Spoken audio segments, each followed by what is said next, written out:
In the village of Drell's Hollow, there was a house no one visited. It stood half swallowed by pine and fog on the hill above the town, where the grass grew too tall and the birds never landed. People called it the Lantern House, though the lantern hadn't been lit in over 40 years. It had once been blue, they said, before the war for the disappearances. Now, its paint had peeled into long gray shreds, and ivy strangled the porch posts like veins gone wild. Its windows, 3 across the front, were always shut tight, and the door, warped red wood with a brass knocker shaped like a crow's head, never opened. But the lantern was the worst part. It hung from a rusted hook above the steps. Long dead, blackened glass.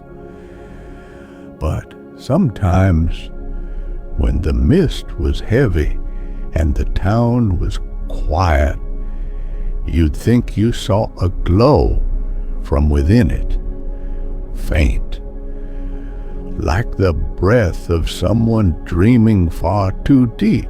No one ever lit it, because lighting it meant something old would wake, something that waited. And once, long ago, someone did, and no one saw him again, except the dog that came back without its eyes. His name was Peter Lorne, and he had just turned 17. Everyone in Drell's Hollow remembered that summer. He was lanky, fast-talking, the kind of boy who carved his initials into every picnic bench and could make a coin disappear from behind your ear. He didn't believe in stories, especially not about the Lantern House. So one August night, full of too much cider and bravado, Peter bet 2 others that he could climb the hill, knock on the door, and light the lantern himself. They watched him go, laughing, shouting dares after him through the trees. He never came back. The sheriff said he must have run off. The town whispered otherwise. His dog, Kip, was found 3 days later, trembling at the base of the hill, paws cut from stone and thorns, eyes milky white, as if he'd seen something that shouldn't exist. The lantern, it was lit, only for a moment, only once. But 3 people saw it glowing red behind the blackened glass. Since that day, the rule had been spoken with more weight: never light the lantern. Even the bravest stopped staring each other. Even the wind seemed to avoid the porch. June Elber was the kind of girl who asked questions that made grown men uncomfortable. At 13, she had read more about soil types and ghost sightings than anyone at the local library. She carried a magnifying glass in her coat pocket and once labeled every mushroom behind the bakery with handwritten tags. She didn't believe in rules unless she could prove them. And the rule about the Lantern House, it annoyed her. She lived just 2 streets away from the hill. Close enough to see its crooked roof from her bedroom window, close enough that on misty mornings She swore the shape of the lantern blurred and stretched in ways it shouldn't. She'd asked her mother once, "What's up there?" Her mother, busy with bread dough, had said simply, "Trouble." Her father didn't speak of the house at all, only glanced at it sometimes, with a look like he'd heard it whisper once long ago. June started keeping a notebook. She wrote down every strange thing she noticed. A bird flying straight into her window at dawn. A fog that hugged her backyard, but nowhere else. And last week, a sound like chain links brushing stone coming from the hill. She hadn't told anyone yet, not even her best friend Elsie. But one night, as the moon turned full and orange, the sound came again, and this time it was closer. June didn't sleep that night. She lay still, arms folded across her chest, like a body in a coffin, eyes fixed on the ceiling. She could still hear it, faint, metallic, clink, drap, clink. At dawn, she went outside in her slippers, down the porch steps, and across the dew-wet grass. She stopped at the edge of her yard and stared up at the hill. It stood in full shadow, even though the sky was clear. The lantern house looked smaller in daylight, but not safer. She turned away, then turned back. She would go. Not today, not stupidly, but soon, quietly. She told herself it was for science, for logic, to disprove the village tales with her own eyes. Notebook. But under that, beneath all her reason, something else pulled her. It wasn't bravery or recklessness. It was something colder, a need to know. And that afternoon, she told Elsie. Her best friend blinked twice, sucked in her breath, and whispered, "Are you trying to disappear?" "No," June said steady. "I'm trying to understand." They made a plan. Friday night, Lantern Hill, they'd go together just to look. Just for a moment, just far enough. Friday came with heavy clouds and wind that rattled the gutters like bones in a jar. June met Elsie at the edge of the woods, both dressed in black coats and silent shoes. June carried her notebook. Elsie brought a flashlight and 3 cloves of garlic, just in case. They walked without speaking, up the hill, past the trees, toward the place the town had forgotten on purpose. As they neared the clearing, the air changed. It smelled old, not like rot or damp, but something worse. Memory. The kind that curled behind your eyes and made your skin itch. The lantern house stood still, same as ever, but the door was slightly open.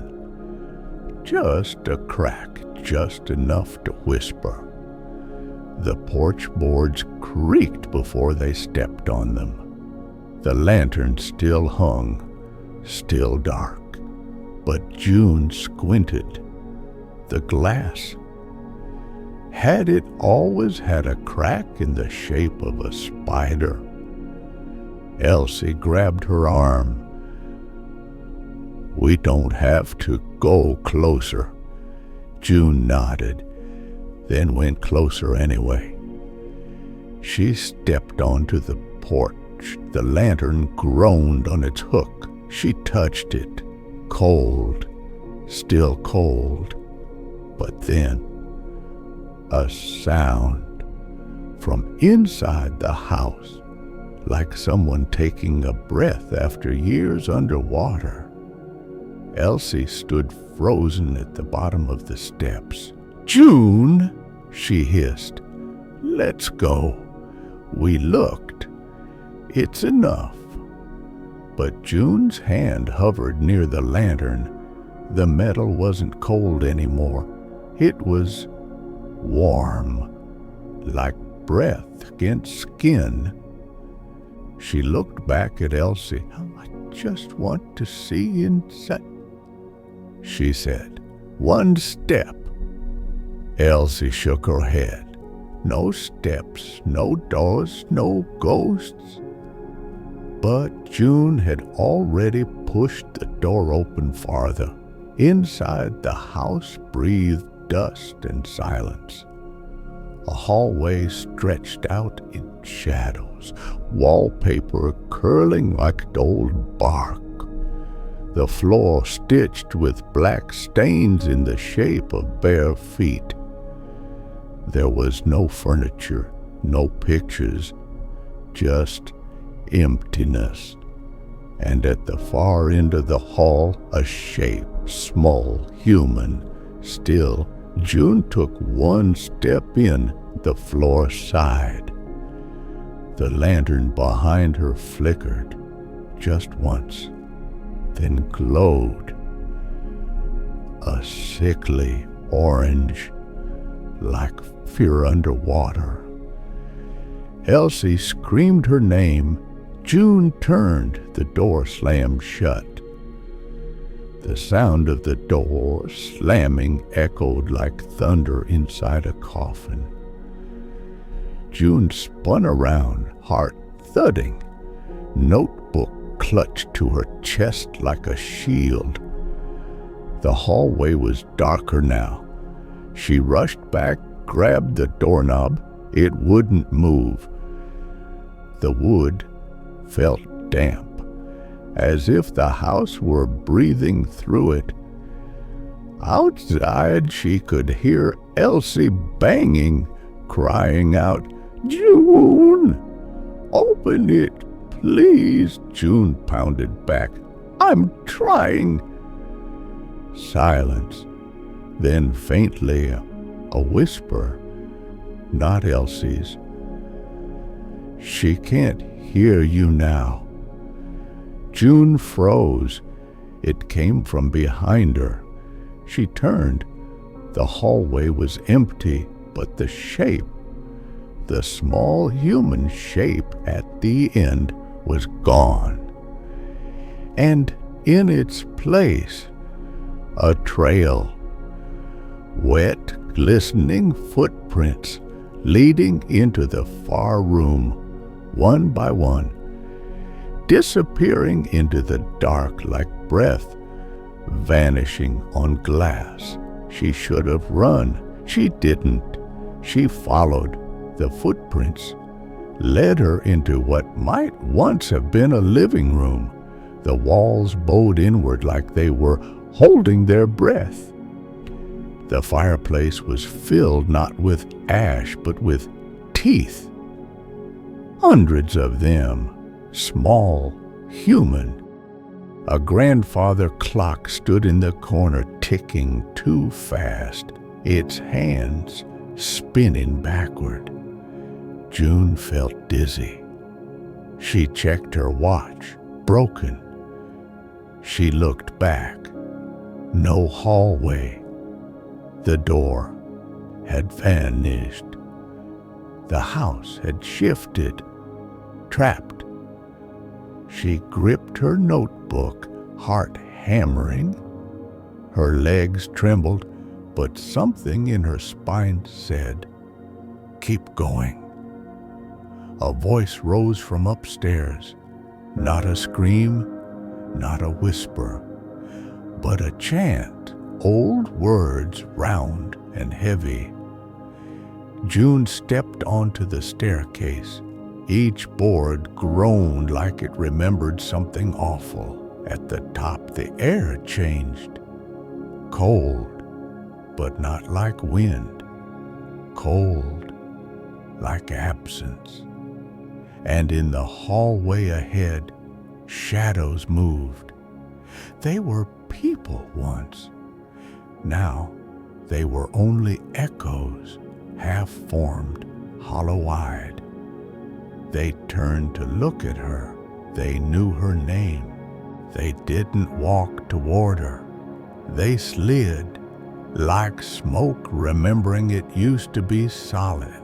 One wore a raincoat, one dragged a leg, one was no taller than June, hair floating as if underwater. Their mouths didn't move, but she heard them. You lit it.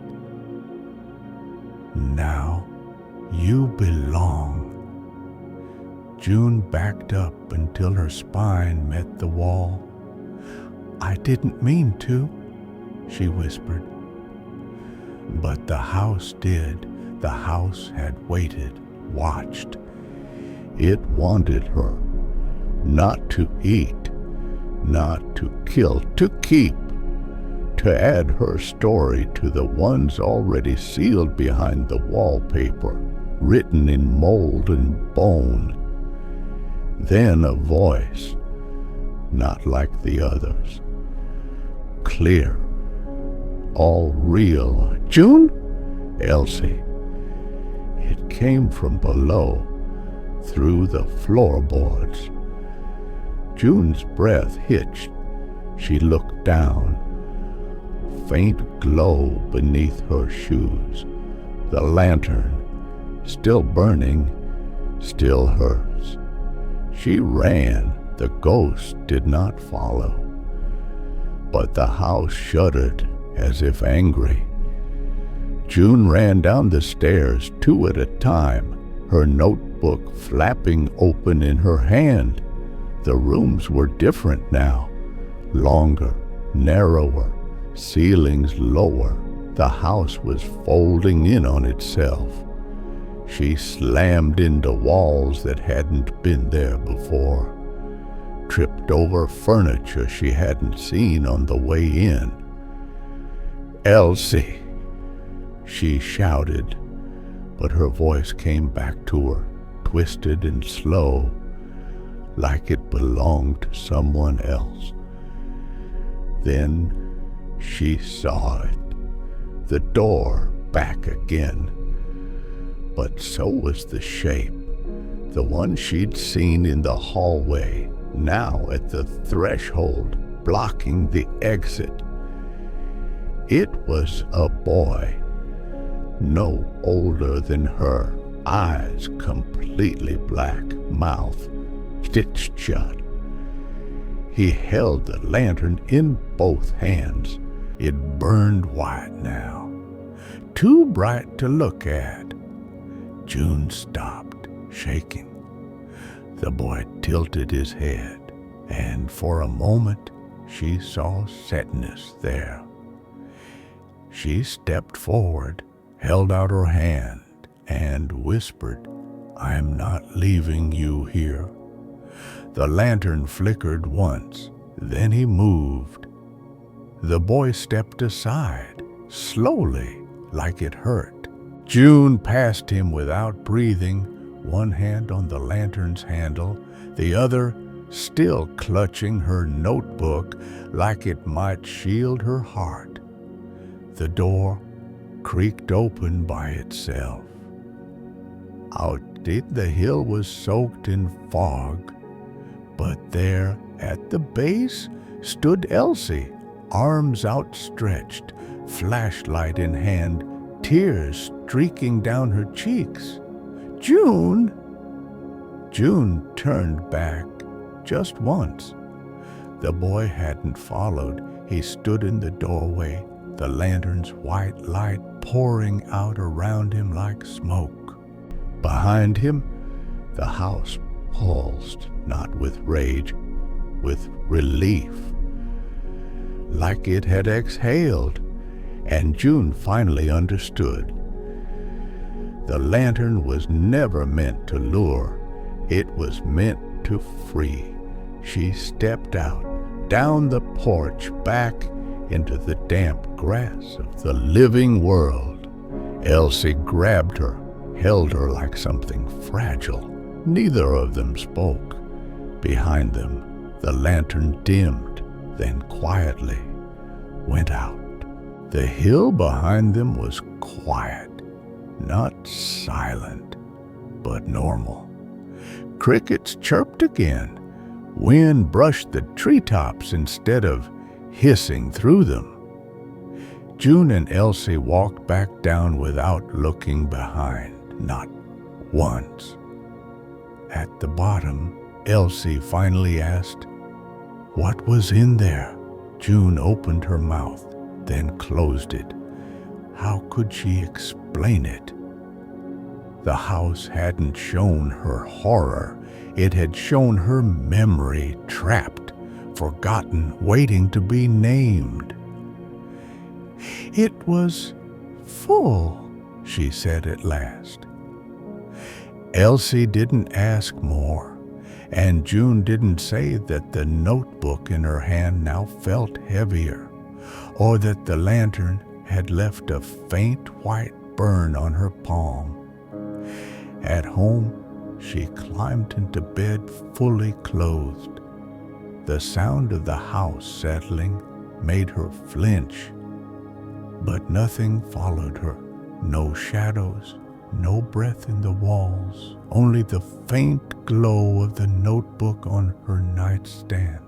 When she opened it the next morning, the last page had changed. She hadn't written it, but there it was, a sketch of a boy holding a lantern, smiling. The sketch haunted her, not because it was frightening, but because it was gentle. The boy wasn't monstrous. He wasn't angry. He looked free. For days, June didn't go near the hill. She walked a different route to school, ignored the whispers from classmates who noticed she was quieter now, slower. But every night she checked the notebook, and every night a new sketch appeared, all in the same hand, not hers.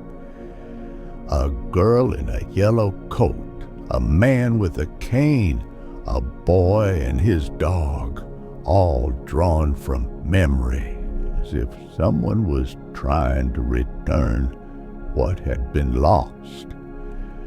She started researching old town records, missing persons, unexplained vanishings, and there they were, every face, every one. The boy with the lantern wasn't the only one waiting. The house hadn't stolen people. It had held them until someone came who could see them. And now June saw. She had been chosen. Or maybe she had chosen herself. 1 week later, at twilight, June returned to the hill, alone. She brought no flashlight, no garlic, no notebook, only the lantern. It no longer burned with cold light. Now it glowed softly, like breath in winter, like memory before waking. The house stood as before, still sagging, still silent, but different. Windows no longer seemed shut in fear.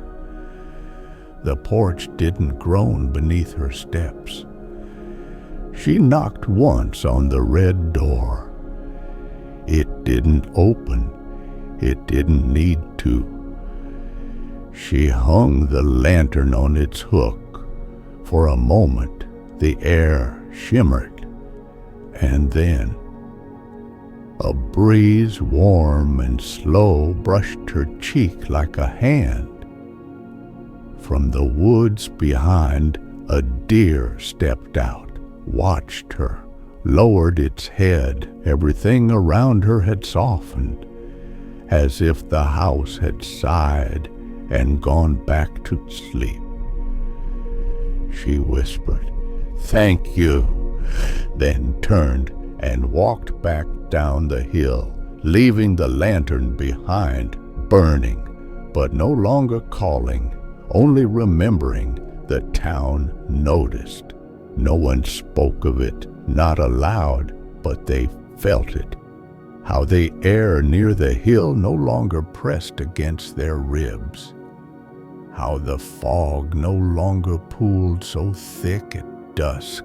How the crows had returned, and how the lantern glowed each night at the edge of their vision, not menacing, but steady. June never explained what happened, not to her parents, not to Elsie. But she began to draw.